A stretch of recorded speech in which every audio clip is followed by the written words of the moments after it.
Kwa upande wa barabara, nako kazi inaendelea. Kuna barabara muhimu inayounganisha wilaya Tanganyika mkoani Katavi na wilaya ya Uvinza mkoani Kigoma, inayojengwa kwa kiwango cha lami kutoka Mpanda, Vikonge, Luhafwe, Mishamo, Uvinza hadi Kanyani, yenye urefu wa kilomita 250.4.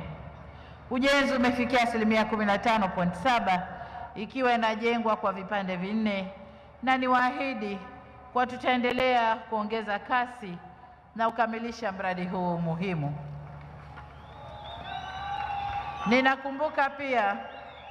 Ninakumbuka pia uhitaji wa barabara ya Mpanda Ugala Kaliua, ambayo ni muhimu sana kwa uchumi wa mkoa wetu. Niwahakikishie kuwa hii itakuwa miongoni mwa vipaumbele vyetu katika mkoa huu. Pamoja na barabara hizi, kuna barabara kadhaa zimeandikwa kwenye ilani ya uchaguzi, kile kitabu kidogo ilani ya mkoa.